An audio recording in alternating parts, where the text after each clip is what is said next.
Hi, I'm Nicola Wright from LibertyWorks, and today I have the pleasure of chatting with Jacinta Price. Jacinta is an elected member of the Alice Springs Council, and she's passionate about improving the lives of Indigenous children through addressing tough issues such as domestic violence. Jacinta, thanks for joining me. You've been in the media quite a bit lately campaigning against domestic violence and abuse in Aboriginal communities. Can you just start by telling us a bit more about what you're campaigning against? Basically, it's against the high rates of domestic family violence that's experienced throughout Aboriginal communities. I have seen this firsthand, in my own life, within my own family. I sort of understand the complexities, and I also understand the level of which it's sort of accepted through culturally. In traditional culture, violence was used as a means of social control. Of course, in the old days, it was done because, we were our own police force, our own judicial system, and therefore we carried out our own punishments, which were ritual punishments. However, with the breaking down of culture and much of the dysfunction, along with alcohol and substance abuse, it is not. There's no level of controlled violence that is being used these days. In some circumstances, traditional law is still carried out.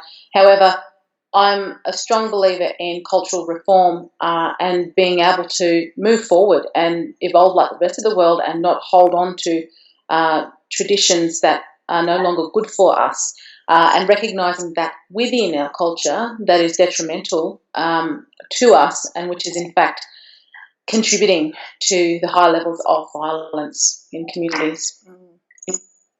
I've had a few discussions with people online about this topic, and I've heard all sorts of reasons as to why what you are saying in particular is wrong. And one of them is that any form of intervention in Aboriginal communities is a form of cultural imperialism, and that if we left people in communities well enough alone and stopped trying to apply white Western standards on people living traditionally, that these problems would solve themselves. What do you say to that? I think what you'd see is a lot more dysfunction continue. I know for a fact that in a lot of remote communities, the people that are running them have taken advantage of the Western system. There's a lot of nepotism, a lot of corruption, which has gone on for many, many years. And those who hold the power in these remote communities are often, there are perpetrators in these communities, and they will continue to do what they do. I've seen it in my own family's community, where certain individuals, are powerful individuals in these communities, where victims are reluctant to speak up against them because of the fear and retaliation of violence. And it's ridiculous to think that, people live the traditional way anymore. Aboriginal people, like everybody else, want the same sorts of things that the modern world has to offer, and it's not fair to say, well, you can just be left behind when everyone else gets to progress and move forward with the rest of the world.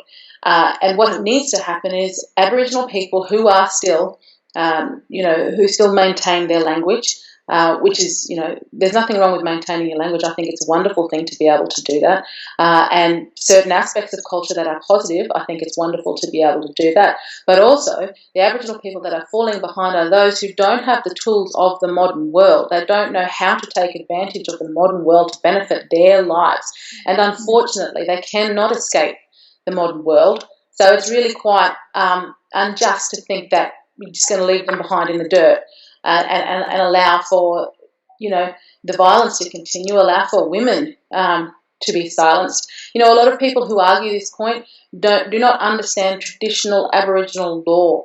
There are laws in my culture that tell me that I cannot go near sacred men's ceremonial ground, and if I do, it is the law that says that men there can actually kill me, inflict, I can be killed, or I can be violently brought to justice in their eyes, I guess. for breaking traditional Aboriginal law. Men, there's still in some places traditional arranged marriages occur, and young women are expected to, and some not even.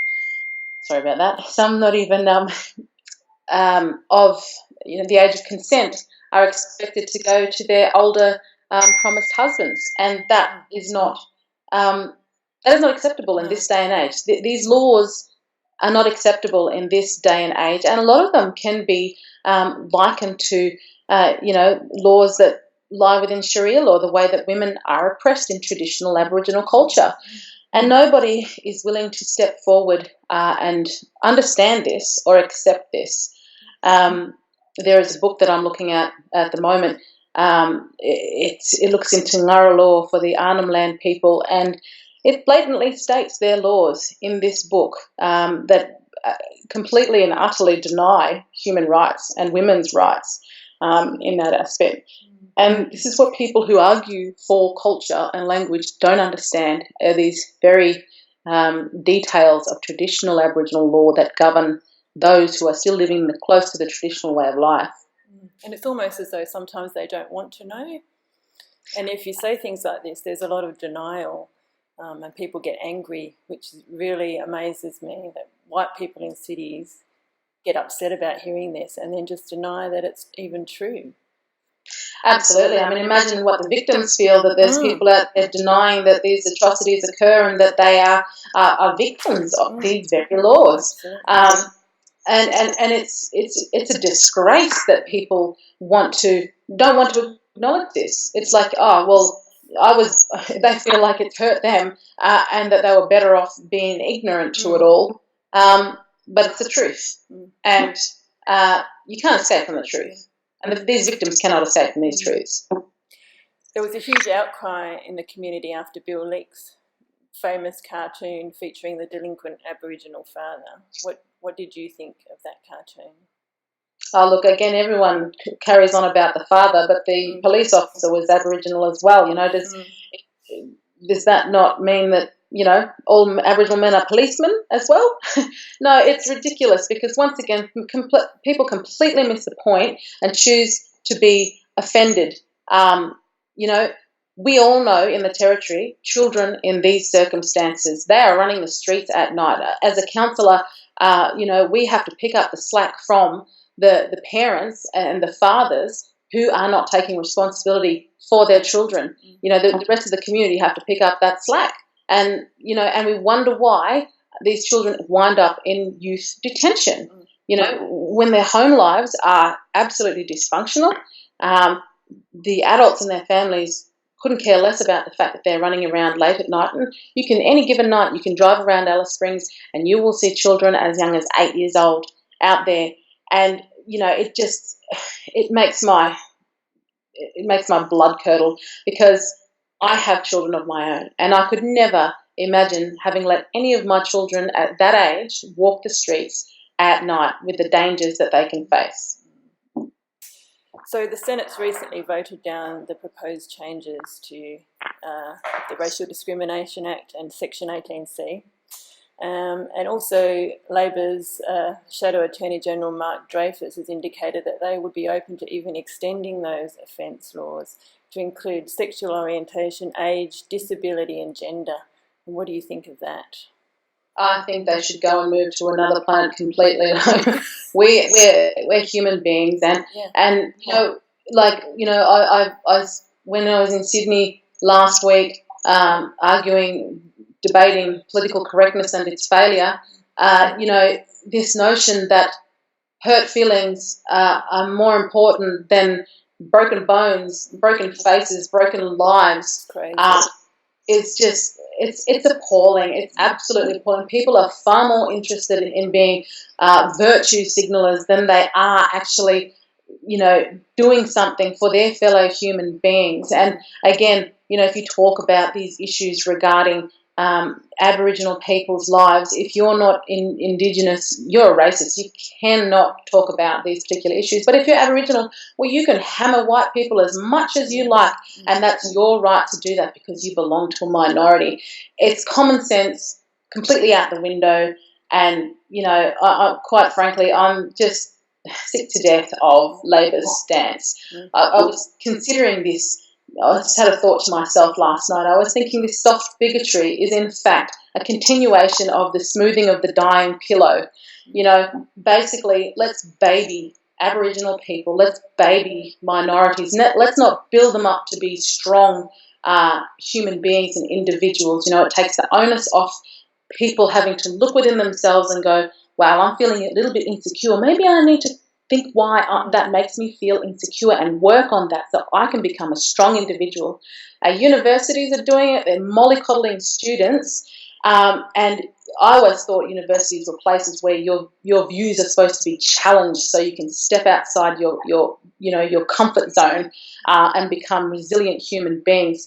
And yet, there's little kids and there's women in remote communities just surviving. They don't care about the use of language. All they care about is are they going to be assaulted today?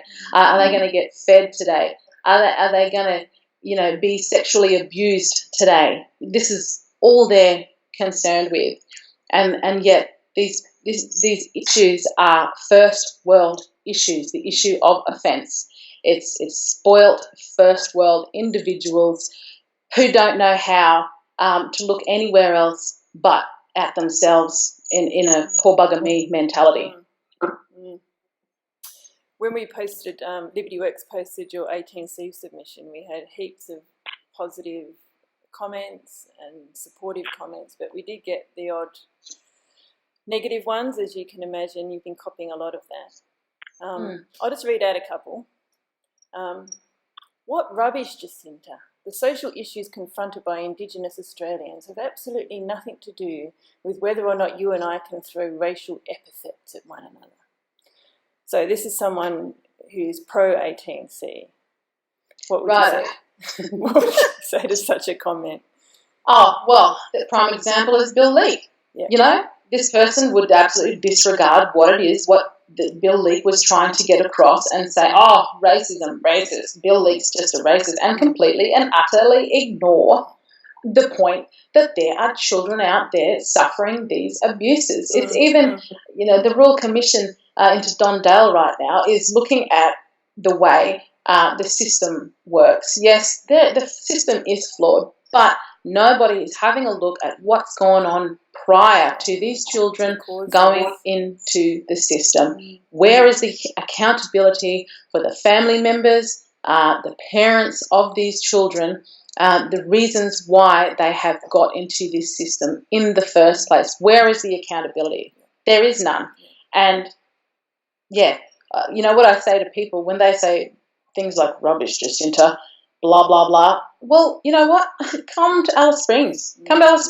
I will take you to town camps. You can meet my family. I'll take you to any remote community and you can listen to the stories of the people in these places, and then you can tell me whether you think it's racism that is killing my people or whether you think it is something going on within our actual culture, that the fact that my people are not allowed to take responsibility for their actions because it's everyone else bar their fault.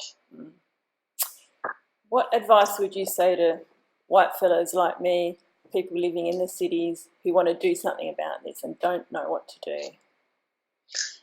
Oh, that's a tough one, isn't it? Yeah. Look, I think, at the moment, I think people are getting sick of the continued push for silence of others through the PC agenda. And what I can say is don't back down, but don't back down because you have the truth on your side. No one can deny the truth. And when you're arguing the truth, those who argue against you are creating a lie, are wanting to lie. And as long as you have the truth, you keep pushing forward. And don't forget that you're also speaking on behalf of those who are voiceless, who are wanting to be heard. And they need you as well to be able to continue what you're doing. So don't let these mongrels get the best of you is what I can say. And, it's something that I have to keep in mind whenever I'm being attacked because, it's disgusting the way in which people have attacked me, and I've seen it. Some of it, it's awful. And it's my family who I worry for the most, because it affects them. It affects me in a way, but it affects them even more so. But when I get these attacks, I also get messages from women and people who tell me their stories, and it absolutely brings tears to my eyes. Some of the stories that I hear from these women who say, thank you for being a voice, and that is what spurs me on. That's why I say I'm never going to back down to these mongrels, and neither should you or anybody else, because that's who we're fighting for. Great words. Just lastly, Ayan Hersey Ali cancelled her tour to Australia, which is dreadful, isn't it? Citing security concerns. It's absolutely shocking that we are supposed to be living in a progressive country where we celebrate so-called freedom of speech, and yet, and she belongs to a minority within a minority. She's an ex-Muslim. It's always this push about minorities, and she hits them all, doesn't she? She's female, she's ex-Muslim, she's brown skin, and yet, and there's other women just like her who are prepared to shut her down. Tasneem Chopra, who was part of that video that I had posted, I sat across from her while she argued that, who determines what she represents and who she is as a brown-skinned Muslim woman with agency. And yet she can turn around and try to silence another brown-skinned ex-Muslim woman who's been persecuted, who has to live her life with security 24/7 because of the life that she's lived. And yet Tasneem comes from Australia, where she has every right to put her views forward, to derive an income from putting her views forward everywhere she goes, and basically be a hypocrite. Yeah, it's shocking. Yep, it is. Well, Jacinta, it's been an absolute pleasure talking to you today. Thank you so much for joining us. No worries. Thank you for having me.